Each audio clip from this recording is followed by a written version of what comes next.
Question 15. Prove algebraically that the difference between the squares of any two consecutive integers is always an odd number. Now this sounds very complicated, especially as the sentence starts prove algebraically. Don't let that throw you off. I would advise you to always start by showing the statement numerically.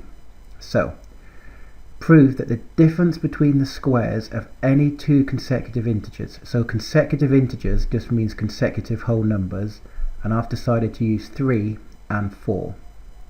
The difference between the squares, well, difference means take away, and 3 squared is 9 and 4 squared is 16. So the difference between 16 and 9 is 7. So I've shown it's an odd number. But I have to prove it algebraically so that somebody can't say, well, you just happen to have picked two consecutive integers for which it worked.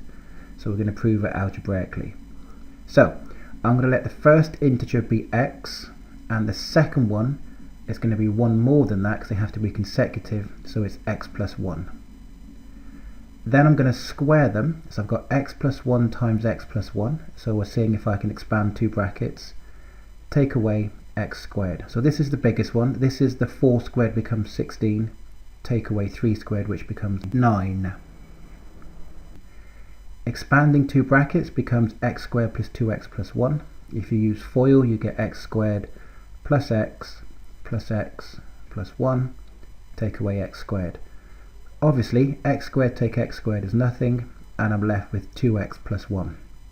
It is worth writing a sentence at the bottom that 2x plus 1 will be an odd number, as any number multiplied by 2 will be even, and then if you add 1 it makes it odd. This sentence at the bottom is quite important so that you explain to the examiner that you know why 2x plus 1 has to be odd.